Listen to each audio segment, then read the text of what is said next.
The way home. Now I'm going to ask for a few last questions so that I may help any of you who have difficulties in your meditation or in your external life. Are you able to bring this teaching, this meditation, into your life? Is there any aspect of your self-discovery you would like me to speak about? Any disturbance in you? You should not leave with any question or doubt in you. So, is there anything anyone wants to say? Yes, Barry. I'm a bit concerned because I've recently started smoking again. I can't actually smoke very many, as it happens, because it makes me feel sick, but it seems I'm hooked again. Well, you let it in. You thought it didn't matter. It only takes one thought for it to get in. One thought. That's why you have to be so vigilant. And you were mixing with bad company. You let someone say, "Go on, have one. It's all right." But it's not all right. Bad company seduces you away from yourself. Right living is to be easy. Smoking a cigarette is not being easy. It means adding something to yourself. It is a need. You say you can't smoke very many, so the body is endeavoring to say, "Don't do it." But if you persist, you will overpower the body, and before you know it, you'll need more and be on 20 a day. You don't need it. What you need is to find the love within yourself, and then you can be easy. At any rate, don't feel guilty about it. Don't make any emotion out of it. Just keep watching it. Okay? Yes, thank you. Anyone else have a question? Peter, let me ask you. How is your life, generally? Are you bringing the meditation into your external life? Not as much as I should. Why is that? I'm lazy. What do you think you're not doing, that you should be doing? Well, I don't think I meditate enough. I mean, really. I don't take it seriously. I'd rather go out and have a good time, frankly. Well, sooner or later life will make you take it seriously. It will bring some sort of unhappiness upon you, some disaster, some loss. You laugh, but it's what happens to us all. You'll be sitting in front of the telly one day, half drunk, and you'll say sitting in front, "What am I doing with my life? Where am I going?" And in that moment, there'll be great despair in you. And you will change perhaps.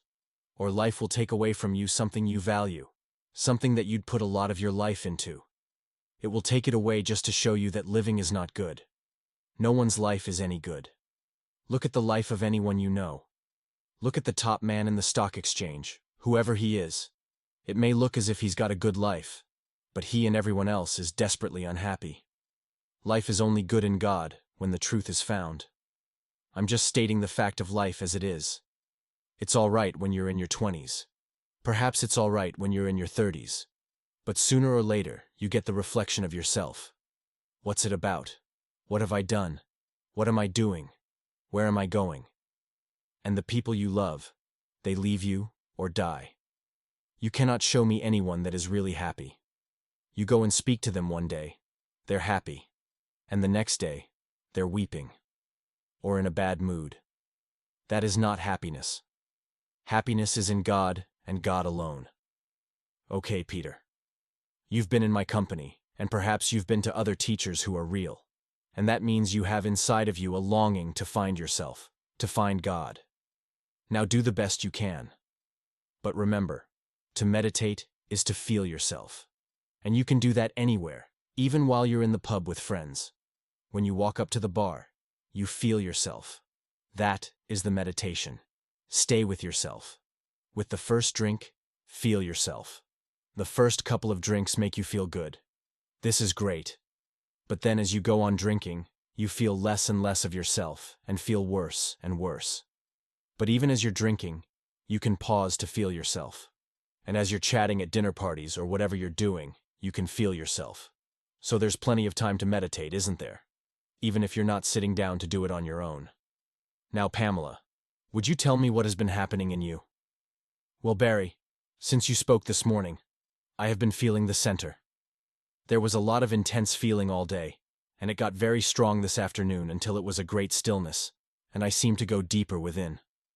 I was full of thankfulness. There was no worry. I had no problems, no thoughts. It didn't matter what anybody thought of me. Everything had disappeared. And the center seemed to expand until I felt that I was the center. Is that right? It is true. You are the center. Indeed. And I could actually feel I was the center. There was a strange experience the other day, if I may speak about it. Go ahead, Pamela. It was the other evening. I was meditating. It was a very nice experience. As I went to go within, I could feel something, like a whirlpool, and I was in the middle and I was being sucked into the center. Yes, and I was being called. But it wasn't a voice. It was a wonderful feeling that filled me, as if I was being called to come in. Yes. It was just beautiful. I came out of it then and was thinking about it for 2 days. But it was such a beautiful feeling. It was calling me in. Yes. The God within was waiting for me. He wanted me. And was pulling me. And I have you to thank for that. Thank you. Yes. Your God is pulling you in, exactly as you describe it. That is the truth. That's exactly what's happening. The whirlpool is the symbol of God pulling you in, and the energy of it communicated to you without needing a voice. And today, you are the center. That's part of the same experience. It is true. You are being called in. You're being called home. It's beautiful. It was beautiful, yes. And it still is, because you felt the center today. You're going to become this more and more. And the more you become it, the less you experience it. This is one of the ways of the Spirit. We might not have an experience again because we've become it. You only experience what you are not, when it is new. You only experience the fresh air when you've been breathing in stale air for a while. Oh, isn't the air fresh and beautiful? But after a while outdoors, the contrast disappears. Then there's no conflict of conditions. There's just the state. The air is beautiful. So it is with the Spirit. We often look for a repetition of these things when it's impossible to repeat them, because we are already in the state of them. And we've gone on to the next thing. That is wonderful, Pamela, and it is a true reflection in your own self of the spiritual search you've been engaged in. It is a confirmation, isn't it? Yes, thank you very much, Barry. Thank you, Pamela. Now, does anyone else have a question about their meditation or a problem with anything? Yes, Barry. I find I'm getting very tired, and it's because I'm not getting to sleep at nights. I feel I can't sleep, and the thought of it keeps me awake, and I just go round and don't seem to be able to get still. Well, God is in charge. It cannot be happening just incidentally. It is being done for some purpose. Just be as still as you can, and go through it. It will change. Nothing lasts. Do your best to meditate and be still, and just see where it leads you. I couldn't find a reason for it. No, you might not. So you've just got to go through it. Let it go its way. You are under the control of a deeper thing. You don't have to worry, but you have got to go through it. Let's see what happens. It's not just an accident. It's going to end up teaching you something. Did you want to say anything else? No? Okay. Just do your best to be still. Another question, please. Something I wanted to ask you. Yes, Helen. About seeing the screen. I find that when I've relaxed, or perhaps if I'm tired, I close my eyes and I see things on the screen, like yellow dots, and then I feel somehow very vulnerable, and I feel I need a lot of space, or peace. There's a sort of pull on me, and it's like my vision is just superimposed on the screen. I see shapes, but they are bitty, and nothing really substantial. I start thinking I don't know what's real. Okay. The screen is the consciousness, just like the sensation is the consciousness. And the consciousness can do anything. The screen, or the sensation, is the background, and in front of it you get happenings, you feel aches and pains in the body, or see the shapes on the screen. They are your resistance. Eventually you are going to go through the screen, through the sensation, but while the resistance is there, you can't. So you just do your best. When the resistance is too great, break off and go back to it later. People see all sorts of things like purple lights and flashes, and it is bitty in front of the screen. But that is your resistance. Those are the things you've got to go through. You are actually getting rid of them gradually. Your whole life is getting rid of them. Eventually you get to the screen and disappear into it. By looking at the screen, or sensation, long enough, You become it. You go through the screen to what is behind it, the divine mind. Most of you will have had a feeling of this, a divine void where there is tremendous stillness. There's nothing there, absolutely nothing. There could be a feeling of fear to begin with. You feel as though you could step out, but you don't want to. Yet there it is, all in front of you. Now that is the beginning of the divine void, or the divine mind. Now, Helen, I feel that you have to learn to live in your insubstantiality, in your vulnerability. You don't seem to be able to do that yet. I suggest that you have some fear, or something that makes you tighten up, or want to be more substantial. You should be able to live within, in that vulnerability, and not be frightened by it. You say something pulls you out. Well, one day you're going to get into that vulnerability, and stay there and not let the resistance pull you out. Gradually, you're getting rid of the stuff on the screen. Try to look through it, and not at it. Try to see the screen through the shapes. Try to see the little points of light, and the blackness which is itself filled with points of light. That's the reality. That will give you the energy to destroy the rubbish. This applies to anyone that sees anything in front of the screen. All the colors, all the movements, all the shapes are going to go, for behind them is the divine stillness. Now I'm going to ask Lydia, what's happening in you? Barry, there is a lot of pain, emotional pain. I know what's causing it, and I realize I just have to go through it. Yes. There's nothing else to do but to go through it. The only reason you feel yourself is so that you can deal with the next bit of resistance. That is the process. You've got to deal with it. And all you can do is be as still as you can and go through it. It will pass. You'll come out of it stronger, and everything will change again. And then you'll go into it again until such times as it's all gone. And that is the process. But there is an end to it. When the pain of it is on you, don't be depressed. It seems as though it's forever, but of course, it's not. It will lift. Don't despair. Stay with it as much as you can. All right? Is there anything else you want to say? I'm sorry I've been a bit fidgety, a bit restless. The important thing is that you are here, that you are containing your restlessness. Everyone here is doing that. Of course, after a day like we've had, just sitting there, you get restless. But you are containing it. You're present. You're doing everything you can. There is nothing on the face of this earth that anyone can tell you to do that is getting you closer to your God and truth. We're going to break shortly and go and do something else. So it is with life. You will soon be doing something else. But while you are here, you are being reminded to be with yourself as much as you can. Feel yourself. Now I'm speaking to everyone. Feel yourself. Do it. That is where the mystery and the secret is. Of course, you've got to go through the hard part of it. You've got to go through your unhappiness. For the only thing that's separating you from your own mystery is your unhappiness. You've had to run away from it since the day you were born. You didn't know what to do. Now you're trying to get back. You've got to pass through that unhappiness. You've got to overcome your fears. But all those fears try to make you think, try to make you despair, to make you give up and forget. You're finding the way back home. Each one of you in your own way is going through your own pain. But that's the way back. You are not dealing with pain that's going to repeat itself over and over again.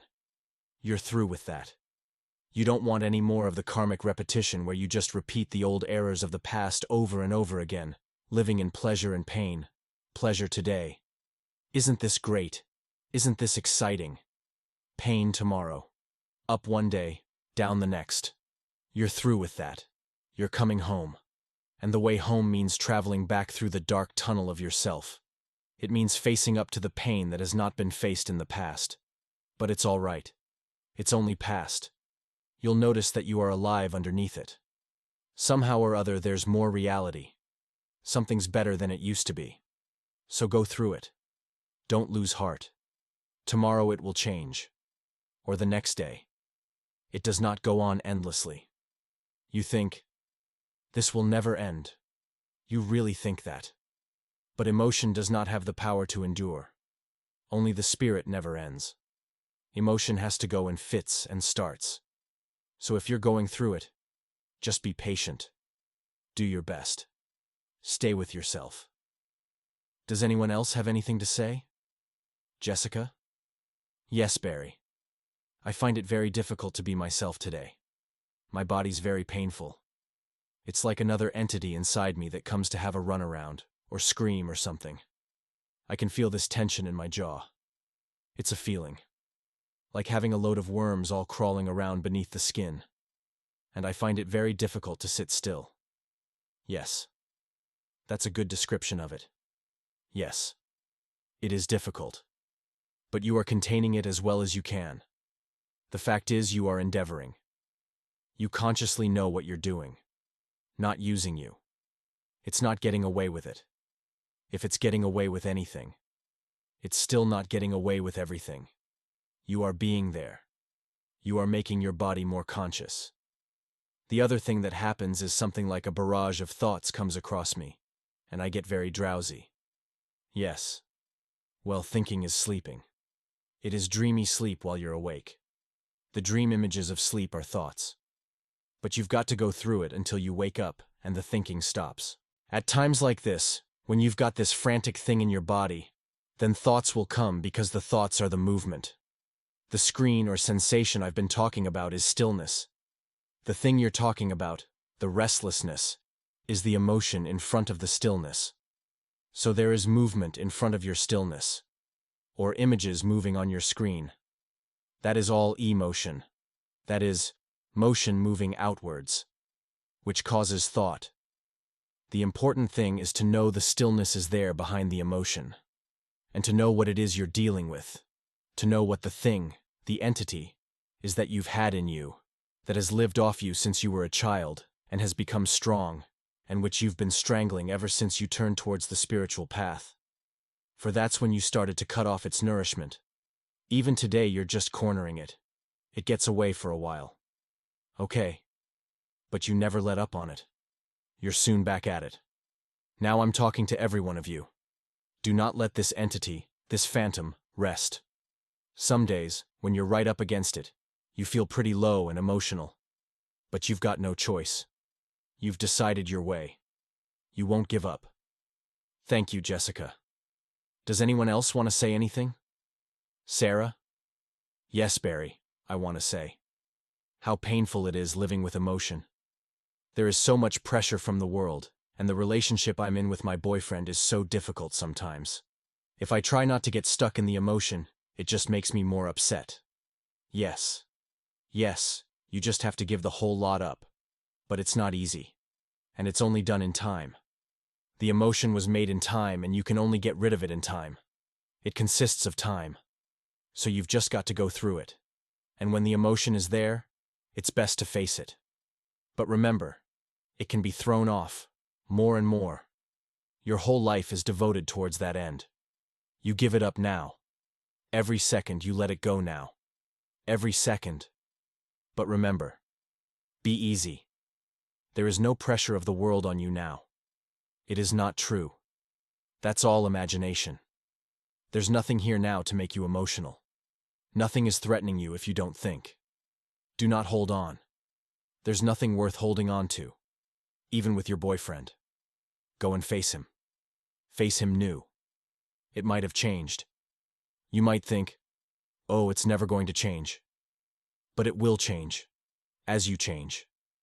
If you are unhappy, if you have faced the situation and you cannot surrender the emotion anymore, and you are still unhappy, then you've got to quit.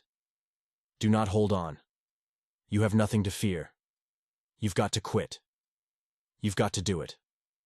That way, you give the mind no way out. Otherwise, it will keep thinking and making you emotional and stopping you from taking action. It will keep you in unhappiness. You are dealing with it, Sarah. You're doing everything you can. You are doing your best. Remember, the time to quit or surrender is always now. Anything in between is unhappiness thinking. Now, anyone else have a question? Yes, Matthew. You're talking about thoughts arising from emotion. I actually find sometimes that I get emotional about stopping the thought. I walk about relatively clear of thought, and then I notice, hell, I've started thinking. So I try to catch myself thinking, which I find difficult. So I get resentful. Well, really, you don't catch yourself thinking. You catch the thought. You are alert for the very first thought to enter. This is how it works. You're so empty, there's nothing happening in you. Then, as the thought starts to come in, it is immediately seen. You see, Matthew, by thinking you can stop thinking, you're setting yourself an impossible task. I do appreciate it must be most frustrating. If you go on with that, you will certainly make yourself upset. Listen again. What you do is just get stiller and stiller. Then you will see the first thought come in. Now that is precisely what you describe yourself doing. So you are doing it, and thinking you're not. When you discover yourself suddenly thinking, that's the first thought. Only the thinker thinks it isn't. What the thinker can't see is that this thought is the first thought. It's the thinker that gets frustrated. Obviously, the thinker can't catch itself thinking, any more than running can catch itself running. You, the observer, have to see it, to catch it. Nothing to get frustrated or resentful about. That just creates tension and the pressure to think. The consciousness is such that if I were to get a thought in my head, it's just like an alarm clock. My consciousness is immediately present, up and out there like a guard on the perimeter. Who goes there? What do you want to come in for? The consciousness puts a 360-degree guard around you, to guard the clear space you've made for yourself. The only things allowed in are ideas. And an idea can't be stopped. It just appears. You look at it and hold it in front of you like a picture, and the idea communicates itself to you without thought. Idea is an energy that comes from deep within, from the creative being which is in all of us. Idea just stands in the consciousness, and as you look at it, it conveys its energy to you. You can keep looking at an idea without thinking about it. There's no lateral movement of the mind. If you put an animal, which is what we are, in a situation that's new to it, what happens? It goes still. It lets the new scene communicate to it. If you go into a room and see a new situation, you look at the scene, go still, and let the scene communicate its energy to you. You don't think, do you? You go still, and without thinking, get the idea of the scene. That is how we receive things. But we've got lateral thought mixed up in it. We teach our children to think about things and move in the memory from one image to another. Then the monitor intervenes, thinking what it likes and doesn't like, what should be and shouldn't be, and the purity of the idea is destroyed. That's how your own mind works, if you just look at it.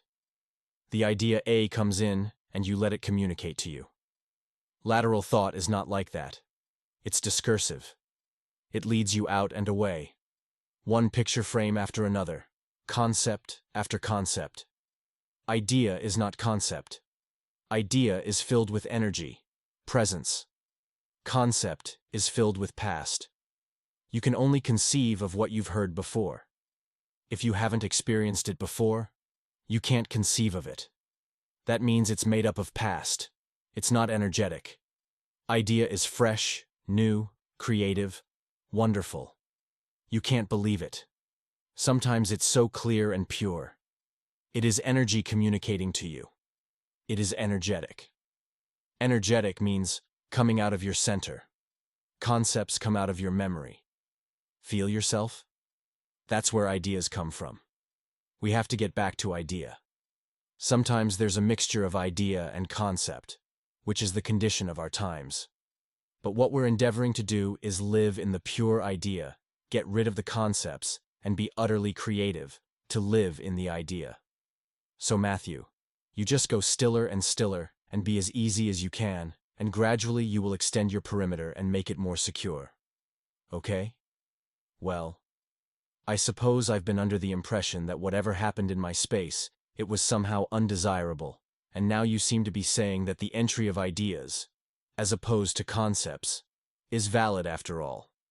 So I'm wondering how to distinguish between what has been kept out and what can be allowed in. Right. I'd better correct that. You're best to keep everything out. You endeavor to keep everything out, by remaining present. Idea is something that can't be kept out, won't be kept out. Suddenly it's just there. It reveals itself with such rightness. Keep everything out, and what is real will stay without moving. The spirit, which is idea, just enters and reveals itself. When God wants to, God just appears and reveals what God wants, and there's no intrusion. So it is with idea. With idea, you just know what has to be done, if there is anything to be done, and the action is just there. You don't have to think about it. You may have to find the means of action, but you don't think. You look, and the idea reveals itself. You act on it now. Or if you don't act on it, you dismiss it. You get rid of it straight away. You wait. You don't think about it again. You keep everything out. Then, if it's true, the idea will rise in you again, or something will be there to remind you, or it will happen as an event. It will force you to act if you must. Everything just happens. Whatever happens is a confirmation of an idea. Really, the idea is in charge of what happens. So it might even reveal to you what's going to happen, not as a prediction, but just because the happening confirms the idea. It might or might not occur. You don't have to do anything about it. You wait for the event to come. You don't think about it. It's like what I sometimes say about the energy of myself. I will rise in you. You don't have to think about me. You don't have to think about anything I've said, for I will rise in you. Suddenly I will remind you of the truth of yourself. You will know the truth, and you'll either act on it or you won't. Is there another question? Yes, Neil. Well, I would like to say something, please. Things have really been pretty good for me lately. This is since I started coming to you, I think. I'm really not unhappy about myself, not anything like I was. The last couple of weeks, in fact, I've actually felt more alive, more cleansed, and much more energetic. It's really felt good. Quite surprising. But this last week there was some sort of energy coming up in me, quite powerful and a bit difficult to handle. In meditation, there's been this deepening sense of space in my center. Well, it's stillness, I suppose. But the more of it there is, the more I want to express it somehow. Maybe leap up and down or yell or something. In fact, what I did was, eventually I just put my head under the bedclothes and had a bit of a shout. I know. It's funny, really. Anyway, since then I've felt quite drained. Perhaps you could say something about that, Barry? Yes. You've been teaching yourself, haven't you? That's good. Then you reverted to the past, the old way, and it drained you. The way now is containment. You know that. But before you came to me, you were taught to jump up and down and shout and give the emotion expression. Is that so? Yes, Barry. You don't need that sort of thing anymore. You can do without it. But because it's the past for you, and you had the thought of it in you, you eventually had to take action as a demonstration to yourself. Your body felt drained. Your body showed you that you don't need to self-express in that way anymore. You are through that. You had to go through it. But now you're in a new place, another part of the psyche. Containment is the way for you. It is wonderful that you feel good things are happening, Neil. It is wonderful that you feel good. Whenever you feel good, acknowledge it to yourself. I'm speaking to all of you now. Life is good. The only place where you can feel it is good is in your own body. The only test of whether anything is happening feeling there. So I say, feel yourself. Get in there. Stay with it. Get right up against your sensation. That's all there is to do. Sit there with the feeling of yourself. Get up and walk around and stay with it. Deal with your life. Get on with it. Get it as right as you can, and be as joyous in yourself as you can. It seems so simple, doesn't it? But that's all you have to do. You wouldn't think that this is all your life amounts to, would you? But this is the kernel of life. This is the nut of being yourself. This is fundamental. Everything comes out of this. Everything comes out of what we are doing. Feel yourself? All events come out of this. The way you look at a sunset, or a bird, or the way you are with your partner, it all comes out of this. Did you want to say anything else, Neil? I suppose I've got to be more responsible for myself. You know, I sometimes get quite annoyed when I've been getting on all right, feeling good. Then something else happens, and I feel I've just blown it, thrown it away. That annoyance is your own self-awareness, as you start taking more responsibility for yourself. You are in charge. You know how to keep yourself right by living rightly. This teaching says you must be responsible for your own life. So in your case, you're teaching yourself all the time, saying, yes, this is right. I feel good. I'm getting on all right. Then, what's happened? Oh damn. I've blown it. Well, I knew that I shouldn't have done that thing. So you see, you are teaching yourself. You are saying, I am responsible. You are directing your life. That's what responsibility means, that you direct your life. That is why you are here. That is why any of you are anywhere. To endeavor to become more responsible for your life. Does anyone want to say anything before we finish? I'd like to say something, Barry. Yes, Simon. Go ahead. Earlier on you said you wouldn't be teaching us meditation anymore. I must say, when you said that, it gave me a bit of a shock. But I think you also spoke about going through sensation to something beyond. And I wonder if this connects at all with what I've been finding recently in my meditation. It's almost as if there is a stillness beyond the stillness. I sometimes go into a space where I can't say that there is any feeling at all. I'm very still, but I don't feel anything. These spaces seem better than the experience of feeling something. But I was trying to explain this to someone, and she said, how can it be better not to feel anything? She said if I couldn't feel anything, there would be no love. But I realized I don't need to feel anything. Good for you, Simon. It is true. Feeling is not necessary to you. It is just not necessary. When you are the truth. Love is a feeling, and there is no feeling in the truth. There is no love in the truth. And yet there is no love without truth. Love is the medium of the truth. So I get you to feel the love in yourself, the presence of yourself, the feeling of yourself, the stillness, for that is the way to the truth. I say, feel yourself. Feel the emotions. Get in there. Be them. What am I doing? I'm getting you through feeling into being. I say, feel the sensation. You go into the feeling. You go deeper. It gets finer and finer. You get less and less feeling. But something compensates for that. The tremendous feedback of something called being. It's not feeling. It's being. What am I doing? I'm endeavoring to get you through the feeling into the being. And if there's anything that you want, it is to be. That's all you want. Because being contains everything. Being is beyond feeling, and yet of course it includes feeling. Feeling yourself, or feeling anything, means feeling something you are separate from. It is much better to be than to feel, because that destroys the separation. Then you are it. It is yourself. That is where you are going.